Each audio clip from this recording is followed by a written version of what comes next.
வணக்கம். Next gen channel அன்பர்களே, வாழ்க வளமுடன். சர்வம் சக்திமயம். ஜூன் மாதத்தினுடைய கிரக பெயர்ச்சியை முதல்ல நம்ம பார்க்க இருக்கிறோம். ஜூன் மாதத்தினுடைய கிரக சஞ்சாரத்தினுடைய மாத பலனை இப்போ நாம் பார்க்க இருக்கிறோம். ஆங்கில மாதம், தமிழ் மாதம் இரண்டு முறைகளுக்கு உண்டான உத்தேசம் என்ன அப்படின்னா, ஆங்கிலம் என்பது பிரிட்டிஷ்காரன் நம்ம நாட்டுக்கு வந்த பிறகு கணிதம் செய்யப்பட்டுடைய 24 மணி நேரத்தினுடைய கணக்கேடுகள். தமிழ் முறைமைன்றது ஆதி காலத்திலிருந்து தொன்றுதொட்டு வரக்கூடிய பஞ்சாங்க விதிகளை கடைபிடிக்கிறது.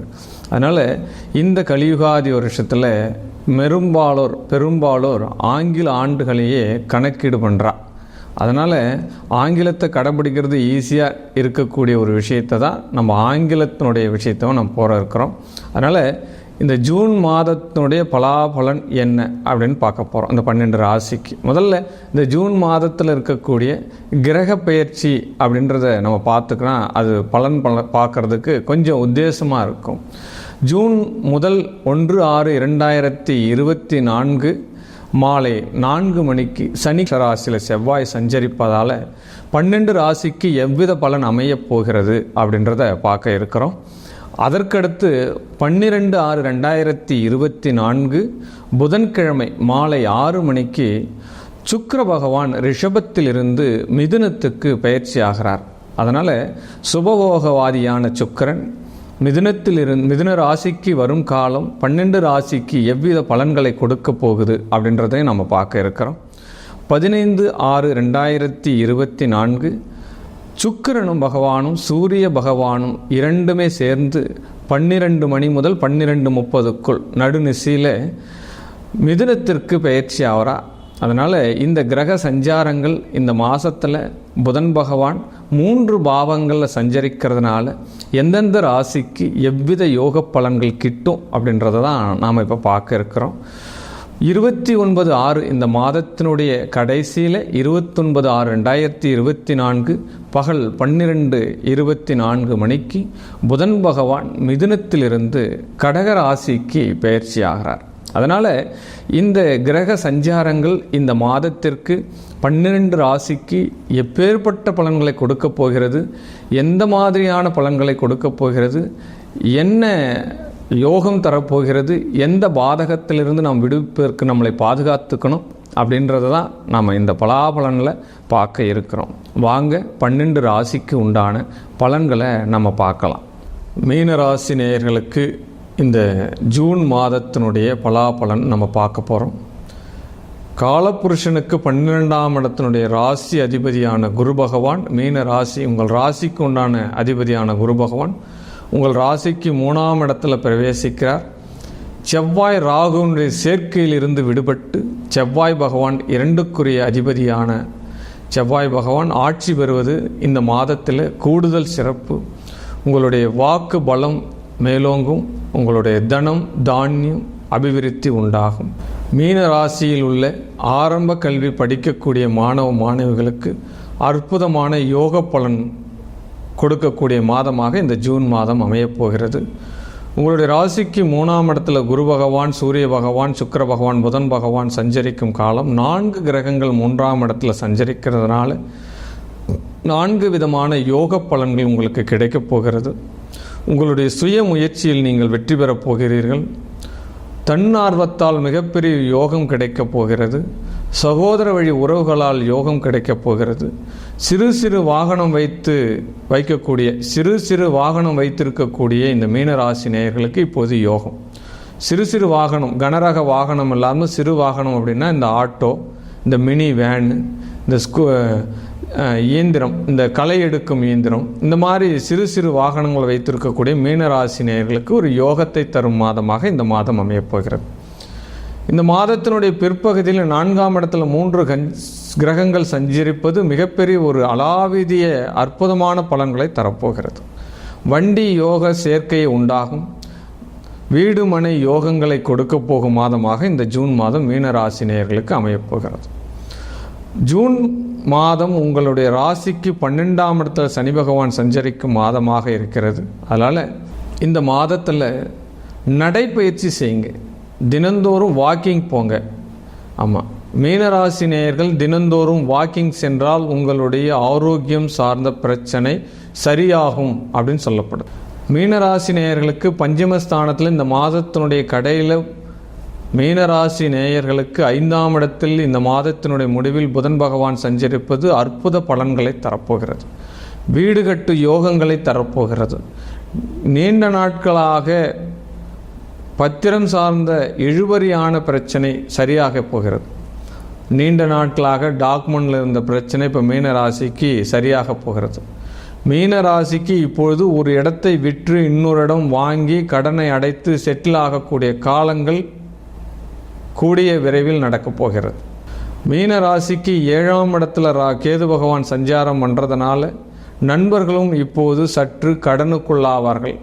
நாம் போயிட்டு ஒரு நண்பர்கிட்ட ஒரு 10 ரூபா கேட்கலான்னு பார்த்தா அதுக்கு முன்னாடி அந்த நண்பன் நமக்கு ஃபோன் பண்ணி எனக்கு ஒரு 1000 ரூபாய் செலவிற்கு வேணும்னு கேட்கக்கூடிய காலமாக இந்த காலம் நடந்தான் இருக்குது, இல்லைன்னு சொல்லலை. மற்ற கிரகங்களினால் சாதக பலன் உங்களுக்கு நடக்கிறதுனால உங்களுக்கு ஒரு யோக பலன் உண்டாக போகிறது. திருமணத்தை இப்போது மீனராசி நேயர்கள் 1க்கு 2 முறை உங்களுடைய ஜாதகத்தை அனலைஸ் பண்ணிவிட்டு திருமண யோகத்தை பெற்றுக்கொள்ளுங்கள் அப்படின்னு சொல்லப்படும். தொழில் ஸ்தான அதிபதியான உங்களுக்கு குரு பகவான் மீன ராசிக்கு ராசி அதிபதியே தொழில் ஸ்தான அதிபதியாக வரார். அதனால் தொழிலில் இப்பொழுது ஒரு மாற்றம் உண்டாகும். தொழிலில் இப்போது ஏற்றம் உண்டாகும்.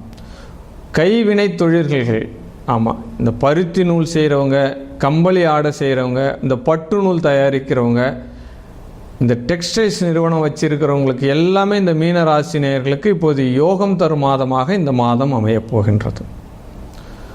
இந்த மீனராசி நேயர்களுக்கு மேலும் தன்னுடைய வெற்றியை தங்களுக்குள்ளாக்கி கொள்ள இந்த மீனராசி நேயர்கள் இந்த காலகட்டத்தில் காசிக்கு சென்று வருதல் கூடுதல் சிறப்பை தரும் அப்படின்னு சொல்லலாம். ஆமாம், 12இல் சனி இருக்கும் காலம் காசி விஸ்வநாதனை தரிசிப்பது மிகப்பெரிய ஒரு யோகங்களை கொடுக்கும். மோட்சஸ்தானத்தில் சனி பகவான் வந்துட்டார். அதனால் கண்டிப்பாக மீனராசி நேயர்கள் உங்களுக்கு காலம் நேரம் கிடைக்கும் பொழுது காசிக்கு சென்று வாருங்கள். உங்களுக்கு அபிவிருத்தி பலனை தரும். கட்டாயம் இந்த சனி பகவான் உங்களை பாதுகாத்து பண்ணுவார். எல்லை தெய்வங்களை வழிபட்டால் யோகங்களை தரக்கூடிய மாதமாக இந்த மாதம் அமையப் போகின்றது. மீனராசி நேயர்களுக்கு ஒரு வாழ்வியல் பரிகாரமாக காவல் காக்கும் தெய்வங்களுக்கு பாலாபிஷேகம் செய்தால் கூடுதல் பலன் கிடைக்கும். காவலர்களுக்கு உபகாரம் பண்ணுறீங்க, ஒரு செக்யூரிட்டிக்கு ஒரு ட்ரெஸ் வாங்கி தரீங்க, இராணுவ வீரருக்கு ஒரு உபகாரம் பண்ணுறீங்க, போலீஸ்காருக்கு ஒரு உபகாரம் பண்ணுறீங்க, தீயணைப்பு துறையினருக்கு ஒரு உதவி செய்கிறீங்க அப்படின்னா உங்களுடைய ஆரோக்கியம் மேம்படும். உங்களுடைய வாழ்க்கை வளமாகும் மாதமாக இந்த மாதம் உங்களுக்கு அமையப் போகின்றது. மீனராசி நேயர்கள் தன்னுடைய மகள் மீது உண்மையான அக்கறை வைத்து வழிபட வேண்டும். இதுதான் உங்களுக்கு வாழ்வியல் பரிகாரம். பிள்ளைங்கிட்ட நல்ல பாசத்தோடு பழக வேண்டும். சார், தன்னுடைய பிள்ளைங்கிட்ட ஒரு அப்பாவாகிய நான் பாசத்தோடு பழகாமல் வேறு யார் சார் பழக போகிறான்ற கொஷின் உங்களுக்கு வரும். ஒரு தந்தை ஒரு வேலைக்கு போயிட்டு வரார் அப்படின்னா எப்போ வருவார் என்னுடைய தந்தை அப்படின்னு கேட்கக்கூடிய மகளாக நீங்கள் இருக்க வேண்டும். ஐயோ என்னுடைய தந்தை வந்துட்டார் அப்படின்ற மாதிரி ஒரு விஷயத்தை நீங்கள் கிரியேட் பண்ணி வச்சிருக்கக்கூடாது. உங்களுடைய மகள் மீது நீங்கள் எந்த அளவுக்கு ஒரு பாசம் வைத்திருக்கிறீர்களோ அந்த அளவுக்கு உங்களுடைய குடும்பம், உங்களுடைய உங்களுடைய குழந்தைகளால் உங்களுக்கு ஏற்றம் கிடைக்கும். மீனராசி நேயர்கள் இப்பொழுது உங்களுக்கு பாக்கியம் வேலை செய்யக்கூடிய ஒரு ஆலயத்துக்கு போகிறீங்க அப்படின்னா சுவாமியினுடைய பாதத்தை பணிந்து சேவார்த்தி செய்யுங்க. முகத்துக்கு நேராக சாமி கும்பிட்றதை விட அவருடைய பாதத்தை தொட்டு நீங்கள் வணங்குறது, பாதத்தை பார்த்து வணங்குறது மிகப்பெரிய ஒரு ஏற்றத்தை தரும் அப்படின்றதையும் இந்த நேரத்தில் சொல்லிக்கலாம். மீனராசி நேயர்கள் இந்த மாதம் உணவுகளில் அவரைக்காய், கொத்தரக்காய், பாகற்காய் போன்ற தானியங்களை சேர்த்து கொள்வது நல்லது அப்படின்னு சொல்லப்படும். ஒரு மாதத்தினுடைய பலாபலன் என்பது மாத கிரகங்களாகிய சூரிய பகவான், புதன் பகவான், சுக்கிர பகவான், செவ்வாய் பகவான் இந்த கிரக சஞ்சாரங்களை வச்சுட்டு தான் கோச்சார ரீதியாக இந்த பலன்கள் சொல்கிறதுன்றது பொதுவான ஒரு விதியாக சொல்லப்படுகிறது. ஜனன ஜாதகத்தில் இந்த கிரகங்களுக்கு எந்த பாவகத்தில் உங்கள் கிரகங்கள் அமைஞ்சிருக்கு அப்படின்றத தீர்க்கமாக ஆலோசனை செஞ்ச பிறகு தான் முழு பலன் நீங்கள் எடுத்துக்கொள்ள முடியும். பொது பலன் சொல்கிறோம் அப்படின்றது ஒரு 30% பலன்கள் தான். மீதி 60-70% பலன்கள் ஜனன ஜாதகத்தில் உள்ள கிரகங்கள் எந்த நட்சத்திரத்தினுடைய அமைப்பில் இருக்குது, எந்த பாவகத்தில் இருக்குது, கோச்சார ரீதியாக சுபகிரக பார்வை இப்போது இருக்கிறதா அப்படின்றதெல்லாம் அனலைஸ் பண்ணிட்டு தான் உங்களுடைய சுய ஜாதகத்தினுடைய முடிவுக்கு நீங்கள் போகணும். உங்களுடைய ஜாதகத்தில் நீங்கள் பார்க்கணும் அப்படின்னு நீங்கள் விரும்புகிறீங்க அப்படின்னா உங்களுடைய பெயர், பிறந்த தேதி, பிறந்த நேரம், பிறந்த இடம் இதை மட்டும் என்னுடைய தனிப்பட்ட வாட்ஸ்அப் குழுவிற்கு அனுப்பி கட்டணம் செலுத்தி உங்களுடைய ஜாதகத்தினுடைய பலாபலனை தெரிஞ்சுக்கோங்க. உலகம் உன்னதமாகட்டும், மக்கள் வாழ்வாங்கு அனைத்து வளம் பெற்று வாழணும், இந்த உலகம் சந்தோஷமாக இருக்கணும், மக்கள் சந்தோஷமாக இருக்கணும், நேயர்கள் அனைவருக்கும் வாழ்க வாழ்க வாழ்க வளமுடன். சர்வம் சக்தி.